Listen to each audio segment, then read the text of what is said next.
സ്ത്രീയാണ് ധനം. സ്ത്രീധന സംബന്ധമായ പ്രശ്നം ഈ സമകാലീന കേരളത്തിൽ ഇന്ന് നടന്നുകൊണ്ടിരിക്കുകയാണ്. അതിനോടനുബന്ധിച്ച ആത്മഹത്യകൾ വൻ ചർച്ചയാകുന്ന ഈ സാഹചര്യത്തിൽ ഞാൻ അവതരിപ്പിക്കുന്നു മകൾ.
എന്റെ സങ്കല്പത്തില് ഭാര്യ എന്ന് പറഞ്ഞ എന്റെ കുട്ടികളായിട്ട് ഈ വീട്ടിലിരിക്കുന്നതാണ് എനിക്കിഷ്ടം.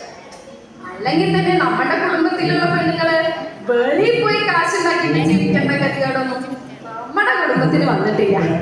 അപ്പോ ജോലിക്ക് പോണതിനെ കുറിച്ചൊന്നും പറയണ്ടാട്ടാ.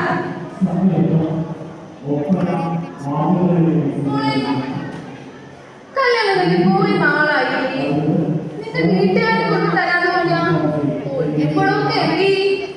അതെങ്ങനെയാ? അന്തസ്സുള്ള കുടുംബക്കാരാണെങ്കിൽ അപ്പൊ തന്നെ കൊണ്ട് തരും. അത് കഴിയില്ല, അമ്മ ഇറക്കി. പിന്നൊരു കാരണം ഇല്ലെന്ന് പറയുന്നില്ല. അതിന് നാലാൾക്കും നിനക്ക് പോവാൻ പറ്റുമോ? എന്റെ മോനോട് ഞാൻ അപ്പോഴേ പറഞ്ഞതാ, വേണ്ട വേണ്ട, നീ തന്നെ മതി മതി പറഞ്ഞു.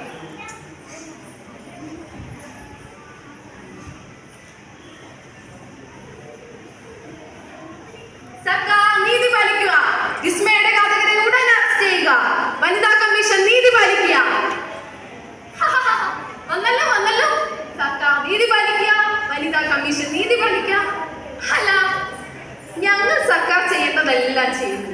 പിന്നെ നിങ്ങളിലേക്ക് വീടുകളിൽ വന്ന് നോക്കാൻ പറ്റുമോ?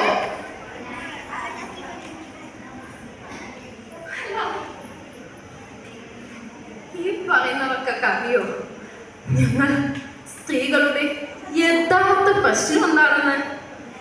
ആർക്കും അറിയില്ല. കുഞ്ഞായിരിക്കുമ്പോ തന്നെ സ്ത്രീ എന്ന പേര്, ഒരു പെൺകുട്ടി എന്ന പേര് വേർതിരിവ്, കുടുംബത്തിൽ നിന്നും സമൂഹത്തിൽ നിന്നും വേർതിരിവുകൾ മാത്രം. അത് ചെയ്യരുത്, ഇത് ചെയ്യരുത്, അങ്ങനെ ചെയ്യരുത്, ഇങ്ങനെ ചെയ്യരുത്, ഈ വയസ്സിൽ കല്യാണം, ഈ വയസ്സിൽ പഠിത്തം. സ്ത്രീകൾക്ക് മാത്രം ഇതുള്ളൂ, പുരുഷന്മാർക്ക് അങ്ങനെ ഒന്നുമില്ലേ? പക്ഷെ ആലോചിക്കേണ്ട ഒരു കാര്യമുണ്ട്. മാറ്റം അത് തുടങ്ങേണ്ടത് എന്നിൽ നിന്നാണ്. ഒരു സ്ത്രീ എന്ന നിലയിൽ എന്നിൽ നിന്നാണ് ആദ്യം മാറ്റം തുടങ്ങേണ്ടത്. എന്റെ സ്വപ്നങ്ങൾക്ക് ചിറക് വയ്ക്കുമ്പോൾ, അത് യാഥാർത്ഥ്യമാക്കാൻ ഞാൻ മുന്നോട്ട് ഇറങ്ങുമ്പോൾ, ഓരോ സ്ത്രീയും മുന്നോട്ട് ഇറങ്ങുമ്പോൾ അവളുടെ വിജയം സുനിശ്ചിതമാണ്. സമൂഹത്തിന് വിജയമുണ്ടാവുന്നു. അത് മറ്റൊരുത്തന്റെ കാൽ കീഴിലോ ഒരു മുഴം കയറിലോ ഒതുങ്ങി തീരേണ്ടതല്ല. മാറ്റം അത് സ്ത്രീയിൽ നിന്നാണ് തുടങ്ങേണ്ടത്. നന്ദി, നമസ്കാരം.